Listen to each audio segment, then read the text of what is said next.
Have you ever wondered what games you should keep or you should lose? Find out here at Purge Reviews. Here is the expansion for Marvel Legendary. This is the X-Men, of course. You're getting back into a bigger box series. You see a lot of these, this kind of shape, and you're going to see the little packs that you'll get with just 100 cards. It's going to be very, very different. And this one, you're going to get 394 playable cards versus the 100 one. So almost 4 times as many cards. Let's open it up and see what's inside.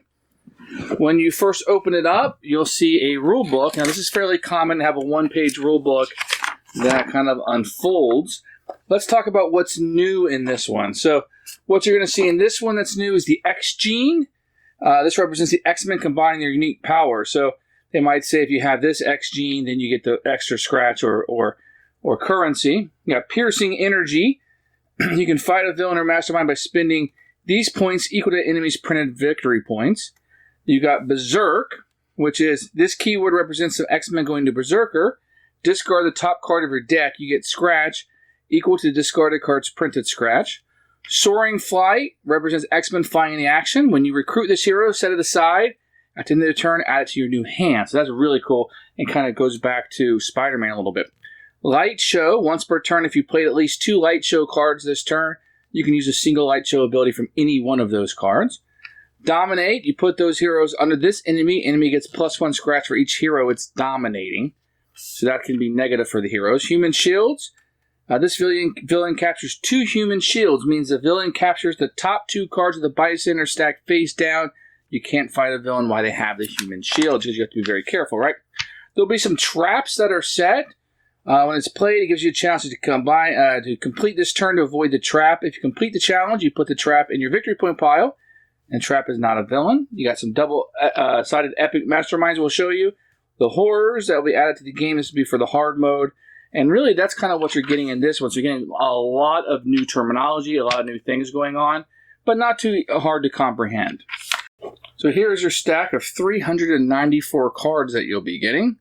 So you can see that it's a pretty big stack there. We'll go through each one. So you're going to see some of these divided cards that you'll have, and when you buy, you just pay the cost one time. But when you play this card, you can play either side of the card that you want. So that just symbolizes the dividedness of them. So you got Northern Lights here. This is a 2 scratch with 3 coins. Soar and Flight, you get to draw a card. And you have Twin Blast, which will be similar to that. A 2 scratch, but it'll cost 5. It has Soar and Flight and a lightsaber. You get +3 on it. And here's Mach 10. Now this one's kind of neat. It's their 7-1. It's got 4-star and 0 scratch, but has Soar and Flight. And all heroes you recruit this turn have Soaring Flight. So they'll come right in your hand next time. And you have the Light Show on it. It's a very powerful card. And Banshee is going to be part of this, where he allows you to draw a card. Now he's going to have this new thing where you can use the victory points as damage. Banshee has Soar and Flight and Piercing Energy. And this one's really cool. He's a really cool character to have. And quite different than what you're going to see in a lot of other decks. At least what I have played. And I find Banshee to be one of the great ones. He also has a strongest one's the 8 coin. He has 4 over here. Piercing Energy may use scratch as if it were this kind of damage this turn, which is really nice. Beast will make a return here in this one. He's going to have an X gene where you can draw extra cards. He's going to have a Berserk mode for a cost of 4 and 2+ scratch. And he has a 5 and 3+. With the top card of your deck, discard it or put it back, and has that Berserk mode on it, which is really neat. And then his strong one's going to be 8, only 3 scratch, but his X gene, you may return a 0 cost, 3 cost, and force card from your discard pile to your hand. So he's going to let you get some more cards in your hand. Cannonball will be added in this series. You can see here. He's going to have Soaring Flight, of course. Why wouldn't he, right? And he's going to have the Wolverine icon. Soaring Flight here for 6, and you have 3 scratch. You return a shield hero from your discard pile to your hand. So you're going to see a lot of people putting stuff back in your hand in this one. And then his strong one's an 8 with a 4 scratch. Soaring Flight, if you play at least 6 other cards this turn, you get +2. So if you can bring people in from your discard pile, you'll be playing more characters. You're going to have a Colossus and Wolverine combination here. Once again, you get to pick which side you want to play. And they're going to be together on this card. So this is kind of neat and fairly unique for the series. You'll see 2 of them together. And you got a 6 with a 4 scratch and with Berserk mode if they both go together. So it's a very popular and powerful combination that's really fun to play with Colossus and Wolverine on the same one. You got the 7 with the 3+. You got 3 Berserks on it. So They're part of the Uncanny X-Men. Now, the Dazzler will come out. She has a little bit of star and fighting ability on it. Here's her Dazzling Glamour, kind of our medium-sized card. And her 5 with 3 scratch, she has a light show. When you draw a new hand of cards at the end of the turn, draw 2 extra cards. So she's really good. If you remember that card that we saw earlier, where if you have 6 cards, she becomes more powerful. That could be a good one to add to your hand. Hers, powerful one, is a 7 with a 5 scratch, light show. Put a hero from the HQ on top of your deck. So you get a random card. It could be somebody's very powerful cards. That's very neat. And one if you like to get a lot of cards. Havoc will be added to the bunch here. You get +3, usable only against the Mastermind. Now, even his weaker card is a 3. He doesn't get a 2, and it's quite powerful. So he's a pretty good one to add to your deck.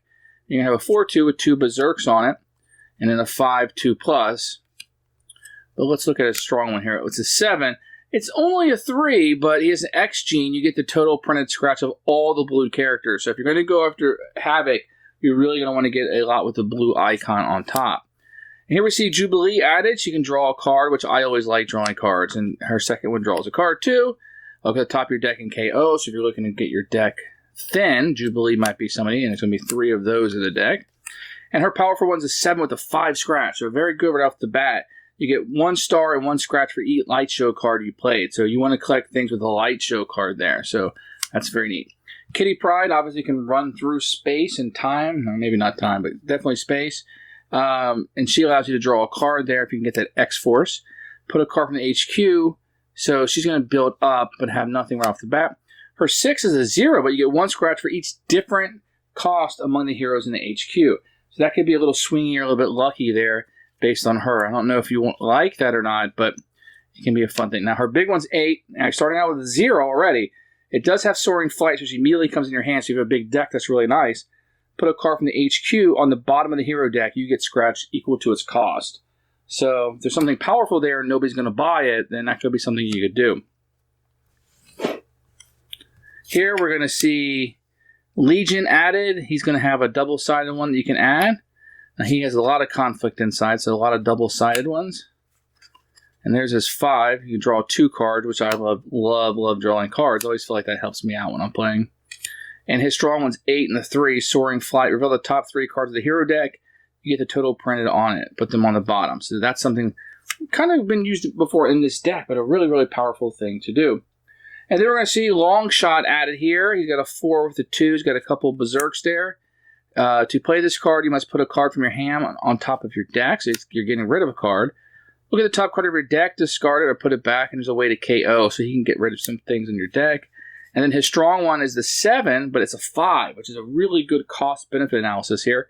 Reveal the top card of your villain deck. If it's villain, you put it on the bottom of the deck, so that can be really, really good. You got Phoenix. She has a 3 and 3, so she's going to be used for a lot of buying. She's got Soaring Flight and Piercing Flight here for a cost of 4 and 4 with the new technique being utilized here.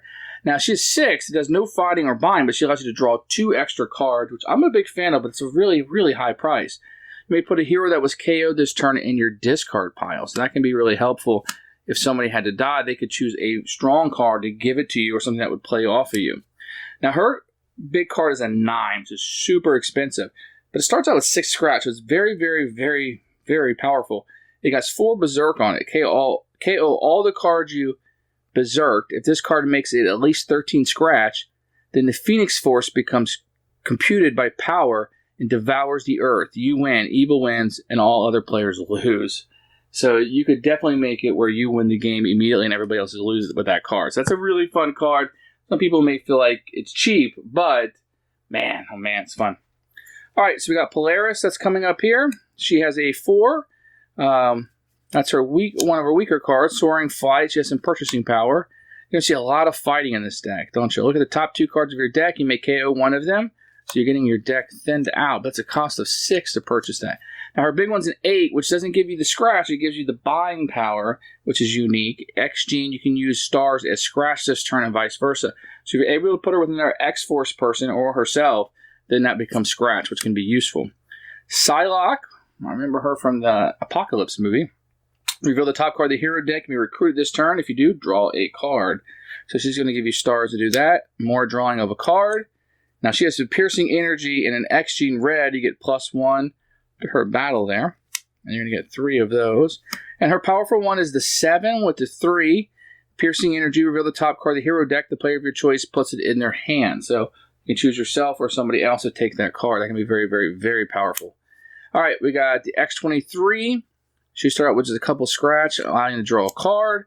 Here we see she moves up to a Berserk, and you can KO a wound from your hand. So this is the first one we've seen so far getting rid of wounds.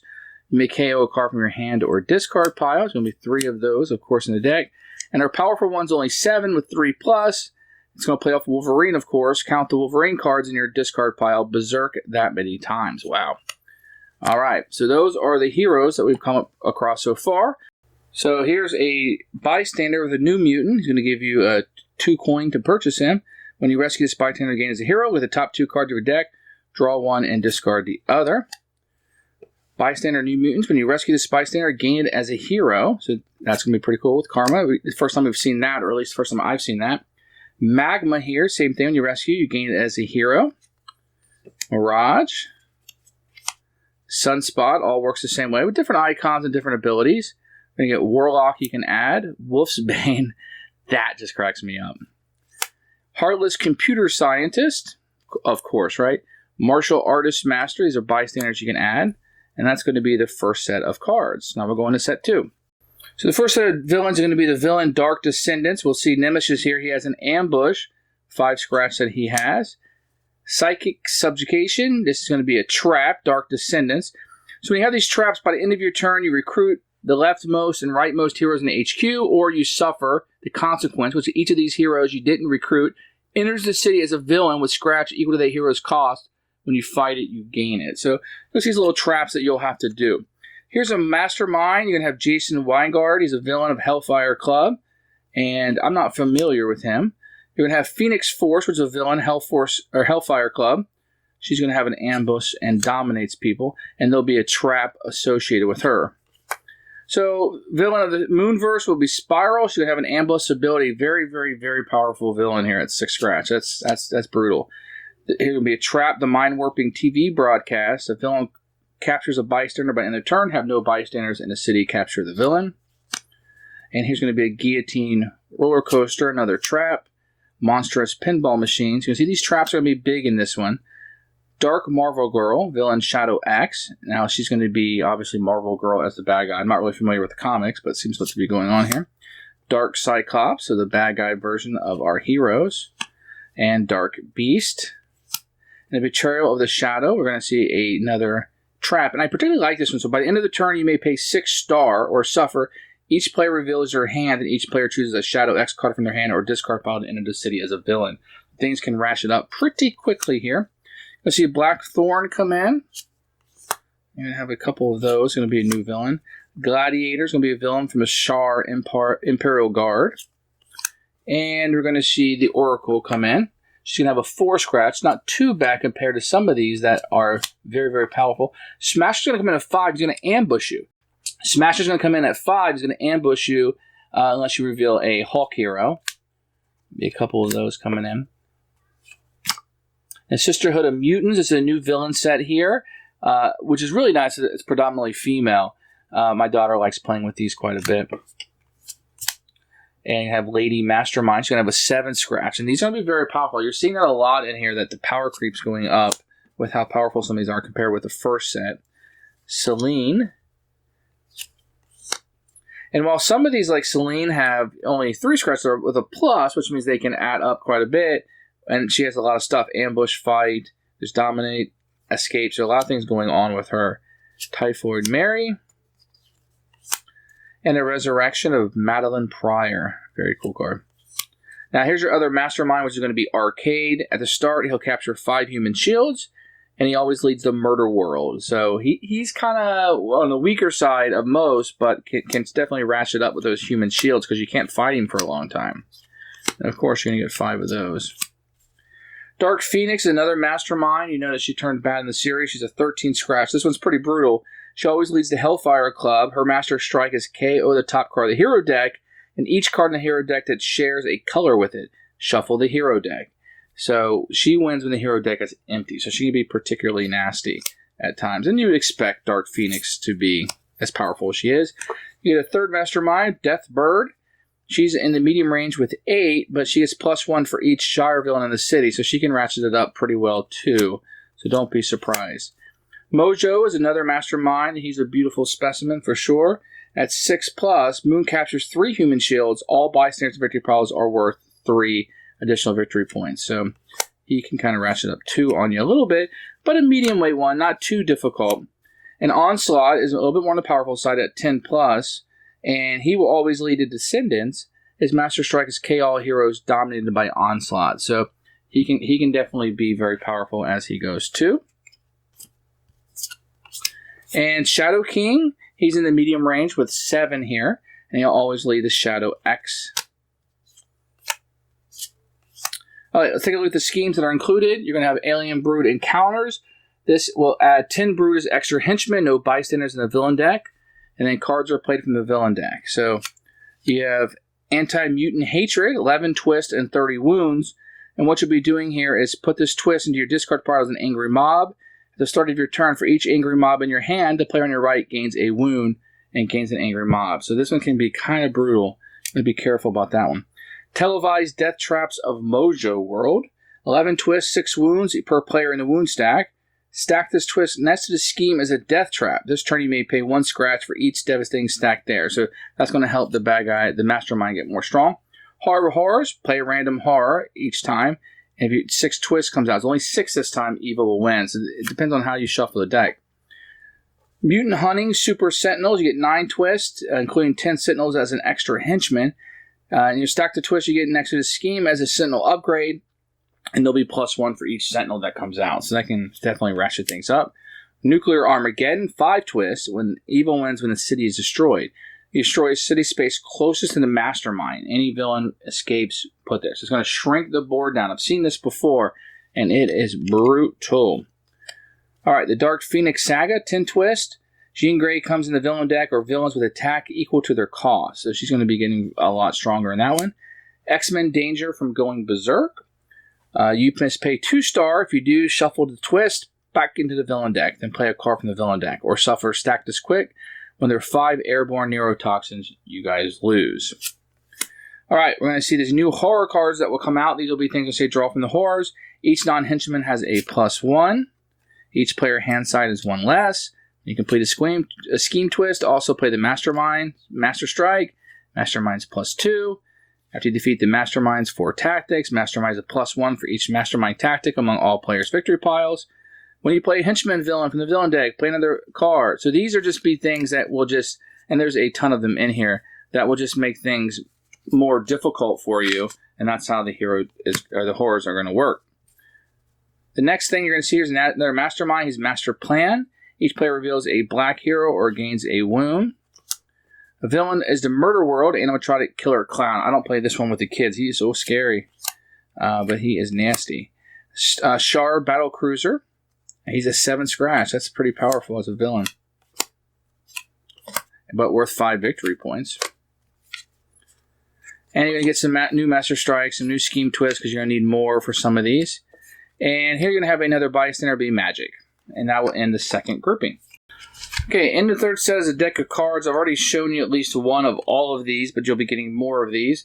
So if you're looking through and you're watching this review and you're like, hey, you didn't show me 394 cards, it's because some of them are doubles. I'm not going to show you those. The last stack will be here. You're going to have some more villains. The Dark Descendants, Fatale, and I'll 5 KO one of your heroes when you fight her. Brainwash is a villain, a part of the Dark Descendants. He has 6 scratch. But you can gain him as a hero when you fight him, which is unique, and that's very cool. You got Random, which is a Dark Descendant. He can come out against you. And Emma Frost, the White Cream, will be a villain in the Hellfire Club. You're going to have Harry Leland, Black Bishop, in the Hellfire Club. He's got a 5 scratch, not too bad. And Black King Sebastian Shaw, Major Domo, will be part of the Moonverse, and will be Minor Domo. And the Warwolves will be included in the Mulliverse. And Miss Locke.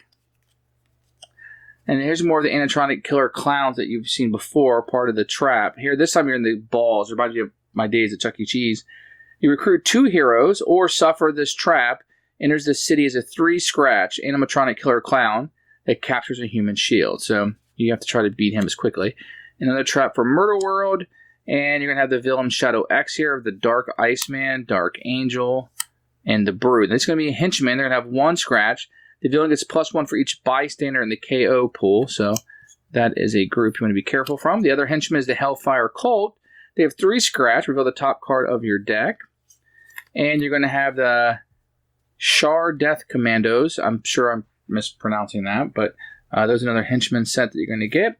You're going to get the Patrol Craft, which is a henchman. And last one is the Sapien Village, or Sapien League. They have 3 scratch, KO one of your heroes, then reveal the top card of the villain deck. If it's a henchman villain, you play it. So I know I went through the set pretty quickly. Hopefully you got an idea of what's in the box. I didn't want to bore you too much to make this video too long.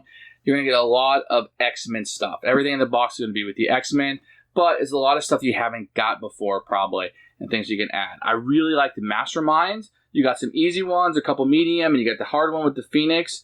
You have a kind of hard one that's included. You got some really cool new heroes. I like the new stuff that you're doing. I like the Human Shield. I really like the traps that you're doing. That gives you something to work for that turn. That is absolutely something new. There's a lot in this box. This is one, if you're a fan of the X-Men, you're probably going to get anyway. But even if you're not a huge fan of the X-Men, there's a lot of good just Marvel Legendary gameplay in this box that I'm going to recommend to you. It's got a lot in here. Now, you do need the base game to play this because you don't get the wounds and some other scheme twists that you need, etc. But there's a lot in here that I really, really like. And this is one that I'm going to put high on the list. This is one you need to seek out and play. Some of it's a little bit more complicated, so it might not be where I would start with the expansions. There's a little bit in there that does require following through, like with the traps. There's a little bit of a wrinkle there. It's not complicated at all. They're not adding too much complexity to it, but just know that it's there. So if it's your first time playing, definitely play with the base game. It's a lot easier, and then maybe go to X-Men down the line if you're a big X-Men fan. If not, then this is something you want to do if you feel like you're getting there, you're beating it, and you want something a little bit more of a challenge. I would go to the X-Men. But 2 thumbs up for me. Very great addition to the Legendary series, and one that I would say purchase rather early in your expansion building process. Thanks for watching the video. I really appreciate you tuning in. If you liked it, please like it and hit that little subscribe button. That really helps out the channel, lets us know that you're getting the videos that you want.